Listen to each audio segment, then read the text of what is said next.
Waste no more time arguing about what a good man should be. Be one. Marcus Aurelius. A crisis always begins quietly. You don't notice the shift at first, the plan that falls apart, the job that disappears, the relationship that unravels, the news that turns your world upside down. One morning you wake up and nothing feels steady. You start to question everything. Your work, your choices, your worth. You think, I'm losing myself, but you're not. You're simply seeing which parts of you were never truly yours. When life is stable, you build your identity on comfort, on roles, labels, routines. You call yourself your job, your relationship, your success. But the moment the storm comes, those masks fall away. That's when you meet your real self, not the one who posts, plans and performs, but the one who survives. The Stoics understood this well. They lived through wars, plagues, betrayals, exile. They knew that stability is a myth. What matters is not avoiding chaos, but remaining centered inside it. You can't control the storm, but you can control the captain. So how do you avoid losing yourself when everything collapses? You begin with one word: principles. When the ground shakes, values are your foundation. Ask yourself, what kind of person do I want to be, no matter what happens? Honest, patient, just, disciplined, kind. Those are the things no crisis can take unless you trade them for panic. You may lose comfort, control, even reputation, but as long as you don't lose virtue, you haven't lost yourself. People in crisis often say, I don't recognize who I've become. They mean they've acted out of fear. Fear makes you small. It makes you say things you don't believe, chase things you don't need, hurt people you love. But fear only wins when you treat it as truth. The Stoic looks fear in the face and says, you are just a thought. You are not me. You don't need to pretend you're calm. You just need to be deliberate. Feel the fear, then act according to reason, not reaction. Discipline isn't coldness, it's clarity. You can cry, you can stumble, you can feel lost, and still move wisely. When Rome was struck by plague, I wrote every night in my journal. I reminded myself, this is not new. Everything that happens has happened before. Crises change shapes, but not their essence. They strip illusions and reveal what's real. You are not the first to face uncertainty, and you won't be the last.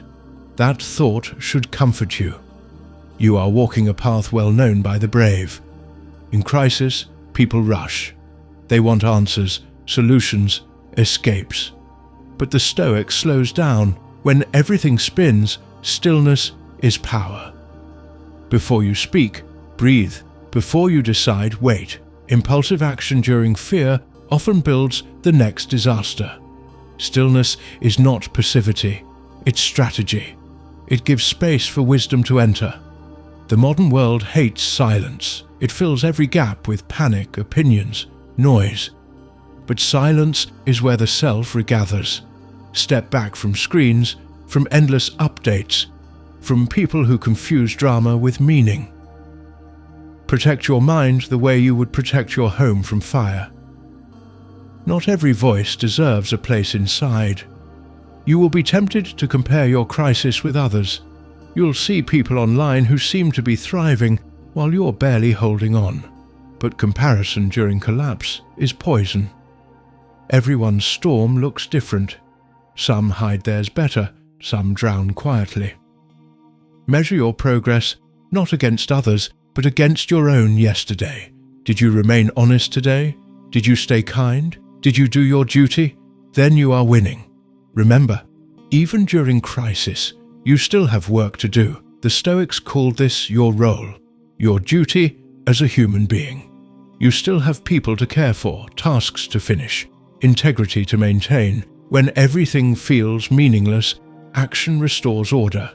Not grand action, small, steady effort. Clean your space, write something, help someone. These are anchors in chaos.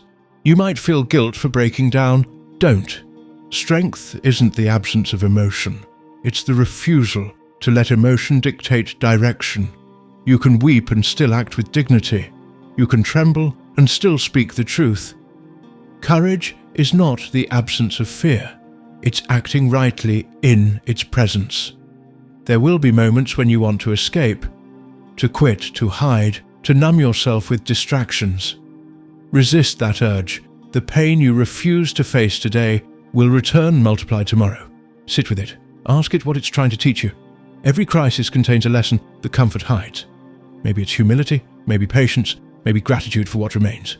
Don't waste the pain, make it useful. Think of metal in fire. It burns, glows, and then emerges stronger, purified.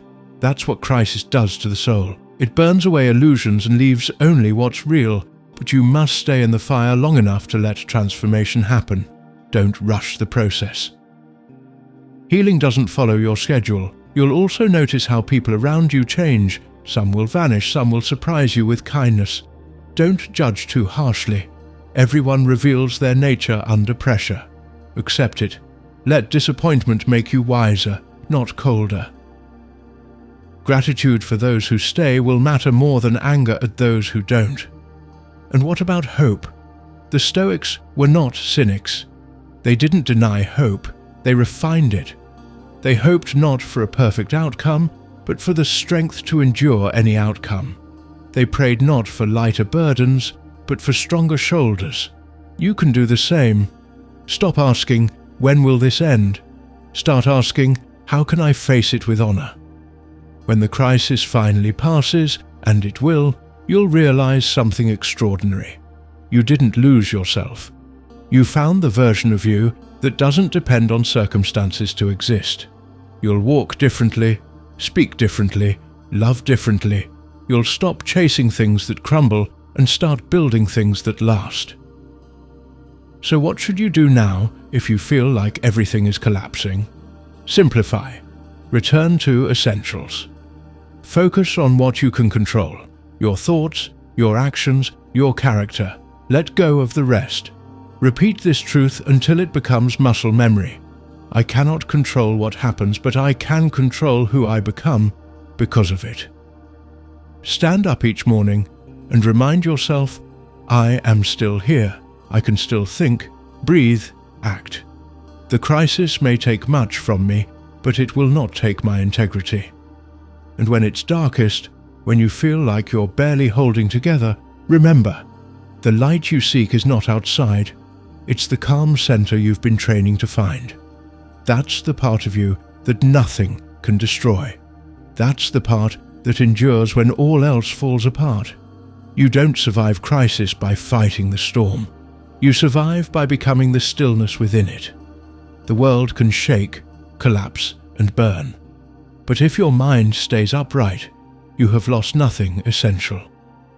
Because the self that cannot be taken from you, the self made of reason, courage, and virtue, is the one you were meant to find all along.